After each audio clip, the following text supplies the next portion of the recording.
What's up, love? Welcome back to Love Stands Here, where I'm encouraging you to heal, to live holistically, to live with love, and to learn to love others better through your relationship with Jesus. And of course, to understand that your worth is in the Word and not in the world.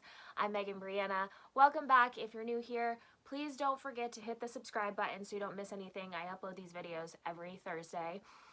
And today I want to get right into it. I want to talk about the number one thing I believe I have a spot on my phone that I keep thinking is a dot on my head. Okay. So today I want to talk about the number one thing that I believe keeps us from actually wanting to have a relationship with Jesus and wanting to truly dive all the way into having a relationship with God. This is something that I've been thinking about a lot the last couple of weeks. I've been kind of dealing with some stuff in my own life that has really challenged me to do a lot of introspection and kind of figure out how I need to shift internally to adapt to these things, either that or make changes on the outside. Either way, these things have got me thinking a lot, and I've been praying on it and, asking God what message He wanted me to share with you this week, and so I think this is it. So I think that the number one thing that we struggle with when it comes to actually wanting to have a relationship with God is the fact that when you dig into the principles of the Bible, you realize that it is asking you to take responsibility for your own life. So I think that that is one of the things that we struggle with the most, is that we kind of, maybe not quite consciously, but at least subconsciously understand when we maybe even step a little bit into learning about Christianity that, wow, we're going to have to start, if we want to actually do this, if we actually want to have this life, we're going to have to start taking responsibility for ourselves. And that is a scary, scary thing. And I will tell you, I've spent the majority of my life, like I've said in the other videos, I am naturally inclined for introspection and going deeper. That's just how God made me. So I'm always very interested in human nature, and I always like to put myself in other people's shoes and think about my own behaviors and my own thoughts and my reactions to things, and how it might be something that I need to change rather than how it might be something that somebody else is doing. And I have not been perfect at it. I have practiced it a lot, a lot, a lot. I have projected so many of my traumas and my insecurities onto other people. It's ridiculous. But I've also been so very aware of it in my life. Again, it's just always been this huge tug of war for me. But I will say, in the moment, when you are feeling like really heavy, deep, overwhelming emotions, sometimes it's really, really hard not to project that onto other people, because it's easier, like we think it's easier, because taking that burden off of ourselves, like if we feel angry or we feel sad or we feel a feeling that we don't want to feel, it's much easier to just push that off onto somebody else, isn't it? But number one, that is not fair for the people around us. It is nobody else's responsibility to take on our insecurities and our unhealthy behaviors and our unhealthy thought patterns, our unhealthy belief systems. And also, it doesn't do us any good because it keeps us from actually working through them. So taking responsibility when we have a unhealthy behavior or an unhealthy belief system, or unhealthy coping mechanisms, going within and trying to work through that with yourself and trying to understand where that is coming from is very, very difficult. It really is. And something I always say is these things are especially difficult if you don't have safe spaces to do them in. So if you don't have anywhere, or you don't have anybody around you that makes you feel safe to be imperfect and be human and kind of humble yourself and be like, okay, this is something I need to work on, you're going to constantly be in defense mode, if that makes sense. So one thing I want to do with you guys on this channel, in everything that I do when it comes to talking about God and being helpful and encouraging is being vulnerable about the process of doing this stuff. I mean, I think I really struggle. Part of the reason that I'm struggling right now is that, you see so many videos on YouTube, you see so many influencers and so many people that are in this space, whether it be here, Instagram or Facebook or TikTok or whatever. And everything is perfectly polished. And it's great to do that. And of course, I edit my videos and I try to make them flow in a way that makes sense to you guys. But I don't know, I feel like a lot of the reason that I have struggled with my own insecurity in my life is because all you see when you click on these videos, and it's good business practice, but the only thing you see is like the perfected, edited everything. And it's the same thing with social media. And it's just not realistic. So I want to kind of share with you guys, when I have a moment where I am filming a video or I am doing something, I'm writing, that I have to stop and I'm getting frustrated and like nothing is coming to me, I kind of just want to share with you that these moments happen and it's just reality. And I just had to take a step back because I started filming this video and then all of a sudden my mind just went blank and I had to stop it. And I was like, I got so frustrated and I started crying and I was like, God, I feel like you're not with me right now. I'm trying so hard to talk about you and I'm trying so hard to spread your incredible goodness to the world, and I feel like you're not here, so what am I doing wrong? But that happens, and that's not usually God. That's usually the enemy getting in your head and making you feel insecure, all those mean things, and stopping you from doing what God wants you to do. So anyway, just a little sidebar there. So just a little encouragement, even when things get hard, you keep doing it. You don't let the enemy deceive you and make you feel like you're not worth it, or that God wants you to stop, spreading his message. Don't do it. Don't let him get in your head like that. So to keep going, the taking responsibility of your life is one of the scariest things to do, isn't it? And the Bible is full of words about taking responsibility for yourself. But I want to tell you that it is absolutely the most powerful thing you can do for yourself and for the people around you. And regardless of how selfish you are, whether it's self-proclaimed or not, there is a huge part of you that wants to just truly love the people in your life in the best way that you can. But sometimes it's also easier to project how you're feeling onto other people and to play victim. Sometimes it's easier to use coping mechanisms and to distract from how you're feeling and not go within and not take responsibility and not fix it. So, of course, if you are a Christian but you're struggling to fully get into a Christian lifestyle, or if you're somebody who wants to have a relationship with God but you can't quite get there, it might be because you're not ready to fully take responsibility. And I get that. It is very hard. And I struggled with that my entire life up until I just had a really traumatic experience and I had nowhere else to go but to let God fill the emptiness inside me. That happened for me for this reason, so I can talk to you guys about it. But I spent the majority of my life playing victim because on one hand, I'm an empath. I feel people's energy so deeply, and I'm always putting myself in other people's shoes. So I'm not just looking at my own perspective if it comes to a conflict or just a discussion or whatever. I like to make sure that I'm trying to envision what other people's perspectives are too, because I know mine isn't the only one.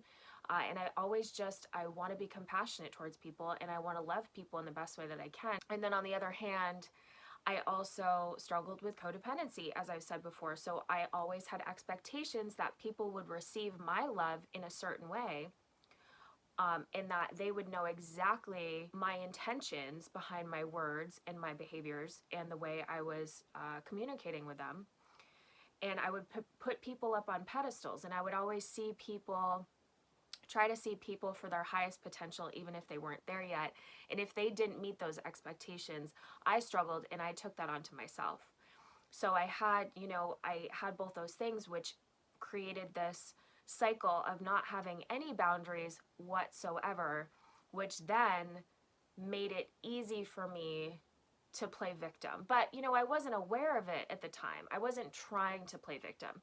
It just is kind of what was happening based on all of this stuff that was going on really in my subconscious that wasn't made clear to me until I continued to make the same mistakes over and over and over again, and had to eventually learn from them. And, I ended up where I was at the end of 2018, where I just had ignored it and ignored it and ignored it and ignored it. And finally, I ended up in a space where I was completely empty and I had nothing left to do but to ask God to fill that hole for me.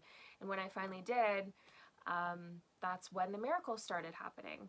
So I understand what it's like to not fully be able to take responsibility. And it's easier sometimes to hold other people responsible for your happiness. If somebody says something that hurts your feelings, or if somebody doesn't do something, doesn't respond to you in a way that you expect, it's easier to make it about that other person than to go within and see if there's something that you need to shift within yourself, or if there's a boundary that you need to put up, or if maybe you need to redefine that relationship. It's much easier to do that. And I think that sometimes we just don't know. But what you really need to do, and what the Bible tells us that we need to do, is stop expecting other people to make our lives better. And I'm sticking with Paul here, you guys, in these verses there's a few shorter verses that I want to share. I love Paul. We're studying Paul in our smaller groups at church, and I'm just so fascinated by him, and everything that he says has just made the Bible make so much more sense to me. The Word of God makes so much more sense to me. So we're in Galatians this week, and it's Galatians 5 and 6. The first one is 5:22 and 23, and it says, "But the fruit of the Spirit is love, joy, peace, forbearance, kindness, goodness, faithfulness, gentleness, and self-control. Against such things there is no law." So basically, Paul is saying this is a letter he's writing to the church in Galatia, a place where he had taught the Word of God, and he finds out that the Galatians are getting confused, and they are teaching the Gentiles that it is their responsibility to also uphold Jewish law while being followers of Jesus. And Paul is writing to them and saying, no, actually, it's not your responsibility to uphold Jewish law. It's not your responsibility to be circumcised, because if you are considering yourself a follower of Jesus, then the only thing you need is your belief in Jesus to love others, to love God. You don't need to worry about the Jewish law anymore. So that's what Galatians is all about. It's Paul writing this letter trying to correct them. And he's saying that the fruit of the Spirit is love, joy, peace, forbearance, kindness, goodness, faithfulness, gentleness, and self-control. Self-control is such a huge thing. Taking responsibility is such a huge thing. Against such things, there is no law. And then in 5:26, he says, "Let us not become conceited, provoking and envying each other." So Paul talks a lot about the way that we need to treat each other, and the context behind all of it is very much, you need to start taking responsibility for yourself, and you need to treat each other with kindness and compassion and love and humility. Remember that everybody else is just as human as you are, and in order to do that, you have to go within. You have to start cultivating these characteristics, which means you have to go within, right? So then the next one is Galatians 6:3-5. And Paul says, "If anyone thinks they are something when they are not, they deceive themselves. Each one should test their own actions. Then they can take pride in themselves alone, without comparing themselves to someone else. for each one should carry their own load. I love this. So I want to ask you, what would that look like for you? I believe one of the most powerful messages behind the Bible is that you have a relationship with Jesus. It's you and Jesus on this narrow path. And along the way, you are healing and you're becoming closer and closer with God. And you're also learning to love yourself through your relationship with Jesus because you love God, which makes it much easier to love the people along your path. But the main focus is your relationship with Jesus. And if you're focused on your relationship with Jesus, if you're focused on your love for God, if that is your main focus every day, then you have no choice but to start cultivating all of those characteristics inside you that we're called to cultivate. And in doing that, you become the kind of person that can love other people. And what that also means is that if that is what you're focused on, you're not focusing on other people and how they can save you, how they can fix you, or how you can fix them, or how you can save them. It's not your responsibility to fix people or to save people. It's your responsibility to have a relationship with God and listen to what He wants for you. And once you start doing that and you're connected, He will bring people into your life that you're meant to influence in some way or encourage. But it's never your job to fix anybody. Everybody is on, this is something that helps me tremendously, is to remember that everybody is on their own journey with God. Everybody's got their own path with God. And if you can remember that, if you're dealing with somebody and you're trying to be helpful and you're trying to be encouraging, all you can do is the best that you can do. And if they don't want to receive that, then that's not on you. You have to remember that their responsibility is to God and their walk is with God. And if they don't want to receive what you have to say, chances are it's because, well, number one, they're not ready. But number two, you just might not be somebody that is meant to help them. And that's okay. In the same respect, it is nobody else's responsibility to do that for you. So if you're struggling with something, what you have to do on this journey that you have between you and God is go to God with it. And of course, the best way to do that is through prayer. So taking responsibility, and this is like what I was saying in the last video about freedom, that is what is going to make you free. Because suddenly, well, not suddenly, it's a practice, but you have no responsibility to other people and they have no control over your life. And when I say you have no responsibility to other people, what I mean is that, again, you don't have the responsibility to fix them. You do have the responsibility to love other people and to correct them and to encourage them, but only the people that God puts in your path. One of the most important things in the Bible is love others and work to serve others, right? But sometimes we can make it an ultimate thing to where we're not at all focused on our individual relationship with God, loving God and loving others. The whole law is made complete by those two things, but you have to be doing both. And so if you're not taking time with God, it's going to be very difficult for you to truly embody what it means to have a healthy relationship with stewarding the gifts that He's given you to help other people.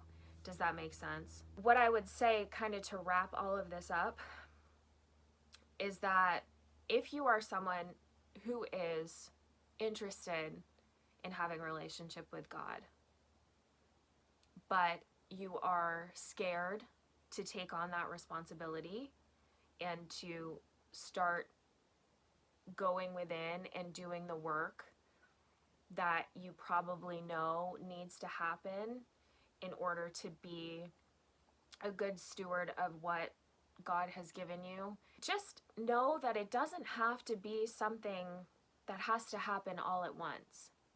It is a practice.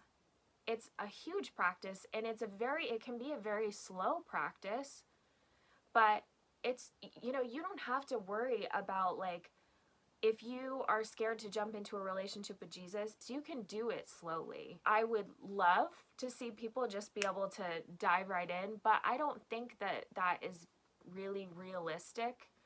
I would rather say to you, take it slowly and have that be a little bit more comfortable for you, and have that, actually turn you on to the idea of getting there, than say to you, no, if you don't dive full on, it's not going to work, and then, have you again run away scared because it's just too much. Sometimes I think that diving all in is just really, really overwhelming for us. So I hope you can be encouraged that healing and starting to go deeper sounds so scary, but it doesn't have to be. I've done a lot of work in this space, and I was somebody that was completely opposite. I was distracting all the time. I had coping mechanisms.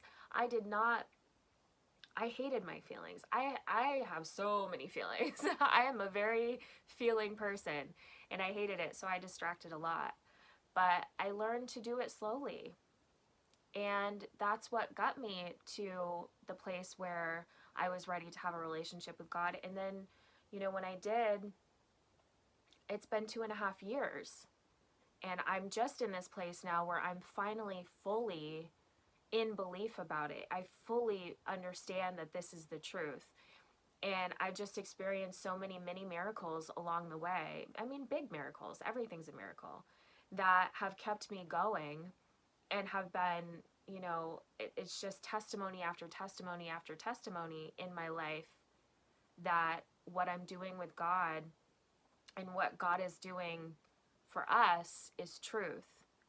But it's been slow, and that's okay. But don't turn away from this lifestyle just because it's scary.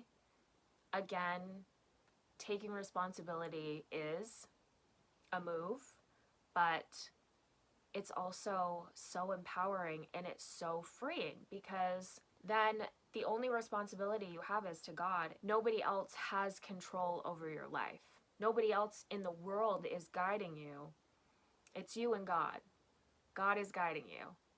And that ends up turning into a pretty beautiful thing. So I know I was a little all over the place today, but let me just encourage you again. If you are somebody who is in this online space and you're trying to get your message across to people, you truly believe in what you're talking about, but you feel like something is always stopping you, or you get frustrated because you can't find your words, or whatever it might be, or just in normal everyday life, you have this incredibly powerful thing on your heart, and you hold yourself back from sharing it because you feel like you're going to mess up, or you've messed up before and you're afraid you're going to do it again. Just keep trying. Just keep trying. That's just the enemy trying to hold you back from being a powerful person, and walking in God's love and walking in God's purpose for you. Just like I shared earlier, my vulnerability, this is not easy. It's not easy for any of us, but I just kind of want to be somebody that shares that with you. So anyway, I hope this message encouraged you. Don't forget to comment below if there's anything that you want to share. If there's any questions that you have, don't forget to subscribe if you're new here, so you don't miss any of the Thursday messages. And also, you can check out the blog. I post a blog every Friday over on lovestandshere.com. And you can also sign up for my email list. I send out an email every Tuesday with the links to everything for the week, as well as a special message. And I also make this message into the podcast that gets published every Monday. So whether you like to read, watch, or listen, I've got something for you. But that's it for this week. I hope you have a wonderful week, and I will see you next time. Love ya!